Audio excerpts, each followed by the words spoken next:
આ છે મંગળા.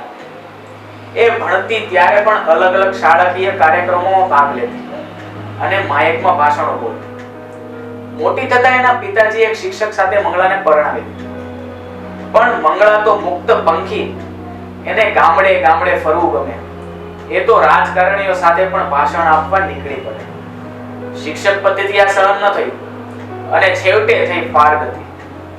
મંગળા પોતાના પિયરમાં આવી ગઈ, પણ મંગળાના ભાઈઓ પણ મંગળાથી નારાજ હતા. એણે મંગળાને એક નોખું મકાન રહેવા આપ્યું. આ છે રમણીક. 3 વર્ષથી જમીનના કાગળિયા લઈને તાલુકે ધક્કા ખાય છે, પણ નવો ખરીદેલો જમીનનો ટુકડો પોતાના ખેતરની બાજુમાં જ હોવા છતાં બળદ થતો નથી. રમણીક એટલે સિદ્ધાંતવાદી માણસ. એનું પત્નીનું નામ જાનકી. જ્યારે જુઓ ત્યારે જાનકી કામ જ કરતી હોય. એનો છોકરો શરદ ભણે છે.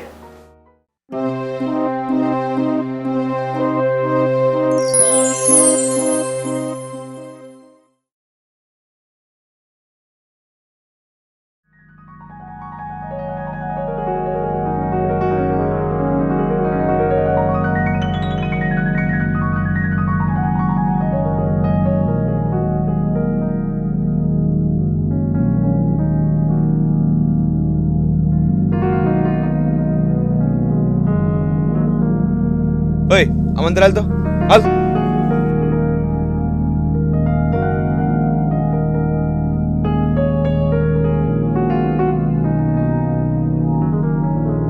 એ ફેકાઈ ગયેલ સાથે ઊભું રહેવાની મેં તો ના નથી પાડી. શું કામ ઊભી હતી?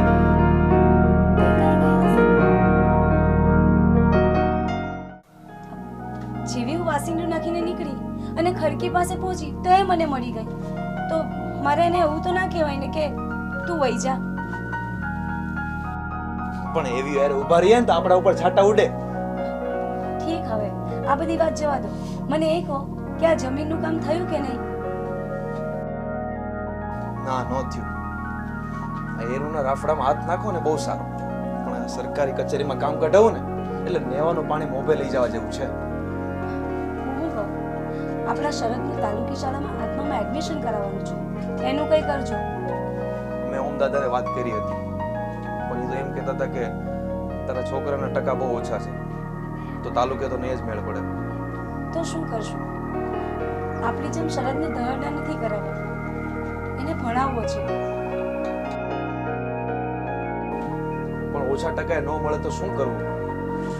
છતાંય કાલે હું આ જમીન માટે ને એડમિશન માટે તાલુકે જઈ આવીશ. ઠીક છે.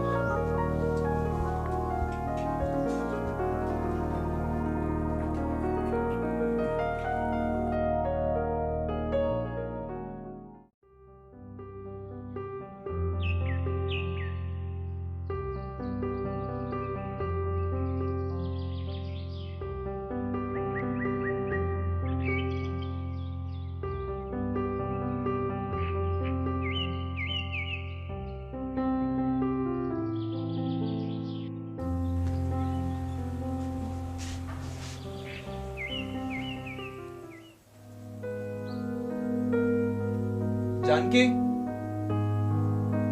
जानकी, બોલો.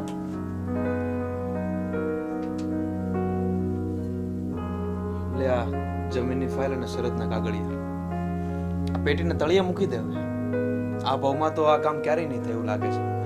કેમ, થાકી ગયા? થાકે નહીં? આ કામ કરતા કરતા મારા સંપલાના તળિયા ઘાઈ ગયા. હાવ થાકે નહીં. હારું હાલ, હું દાડિયા હાટું જાતો હોઉં.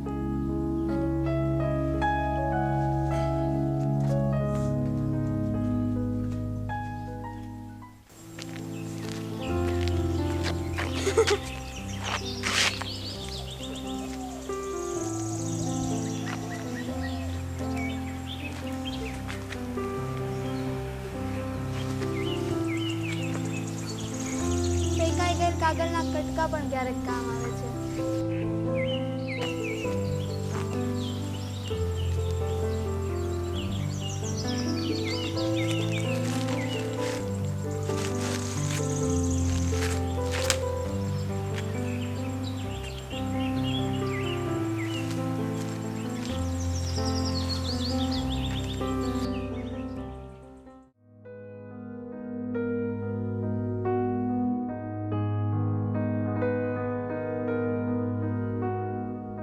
જાનકી,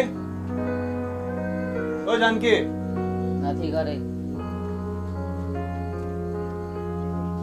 ઘરે નથી તો ક્યાં ગઈ છે? મંગળાભાઈ ને ન્યા. શું એના ઘરે ગઈ છે? આવવા દે છે એને ઘરે. 1000 વાર નાક વાઈડું છે કે ફેક એના ઘરે નહીં જવાનું, પણ આવવા દે છે તું. શું આમ રાડ્યું નાખો છો? રાડું ન નાખું તો ગરબા લો. સારું, હવે ચાલો, વાળું તૈયાર છે, જમી લો. તું કર લે વાળું, નથી કરવું મારે. જો અન્ન અનાદર ના કરાય, ચાલો ને. બાપુ હાલો ને, બહુ ભૂખ લાગી છે. ઠીક, ચાલો.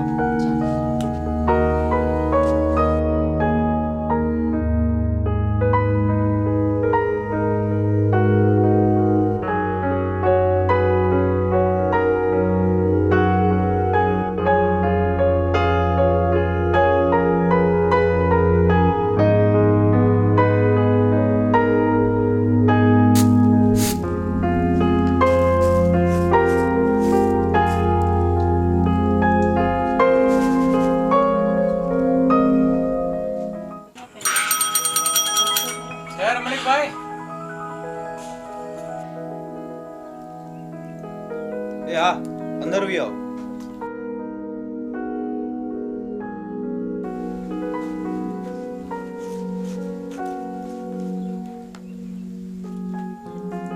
રમણીકભાઈ, પેંડા ખવડાવવા પડશે તમારે. પેંડા? શેના પેંડા? શું વાત છે તો કરો. અને આ કવર શેના છે? આ કઈક ખુશીના કવર હોય એવું લાગે છે, ખુશીના સમાચાર હોય એવું. 5 રૂપિયા લઈશ બક્ષિસના તમારી પાસે.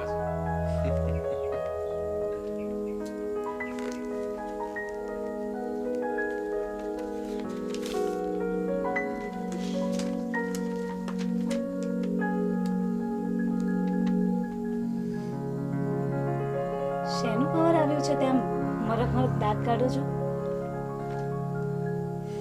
મને તો વિશ્વાસ નથી થતો. જે કામ હાટુથી મેં મારા 3 વર્ષ ચપ્પલના તળિયા ઘસી નાખ્યા તોય ન થયું ને, આજે સામે હાલીને આવ્યું છે. એટલે ના સમજી હજી તું? ઓલો જે કટકો હતો ને આપણી વાડીમાં ભળી ગયો છે, એની સાઈ કરવા માટે મને તાલુકે બોલાવ્યો છે. અને બીજું કવર?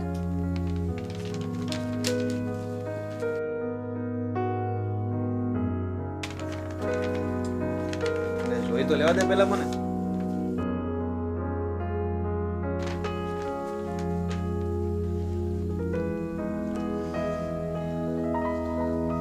અરે ડપાલી, ખુશીના ખાલી 5 રૂપિયા નહીં 10 રૂપિયા આપીશ તને. હાલ લે, મોજ કર.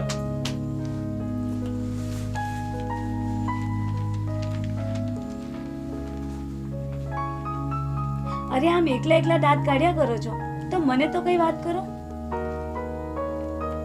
અરે ગાંડી, આપણા શરદને તાલુકામાં એડમિશન પણ મળી ગયું જો. શું વાત છે? હે? આ બે કામ થયા, એમાં તમે તો રાજી છો ને? હા હા, કેમ નહીં, કેવી વાત કરે છે તું. પણ જાનકી, આ જમીનની ફાઇલ અને શરતના કાગળે તો મેં તને પેટીને તળિયે મૂકવાના કીધા હતા ને. આ કામ તમારા જેવા સિદ્ધાંતવાદીથી ના થાય. ક્યાં તો એની પાસે ઢગલો રૂપિયા હોય તો થાય, અને ક્યાં તો પછી આ રાજકારણી લાગવગ હોય ને તો થાય. હું કે છે જાનકી, મને કાંઈ સમજાતું નથી. કંઈક સમજાય ને એમ બોલ. તે દી તમે ખીજાણા હતા ને, કેદી? તે દી હું બધા કાગળિયા મંગળાબેનને આપવા ગઈ હતી. આ કામ મંગળાબેને કરાવી દીધું છે.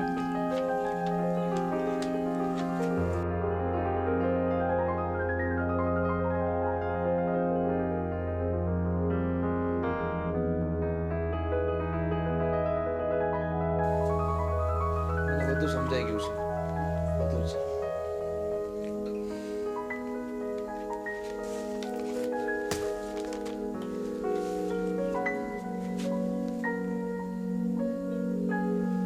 આખિરકાર જે આપણે જોતું હતું એ થઈ ગયું. તું ખુશ તો છે ને? હા, હું બહુ ખુશ છું.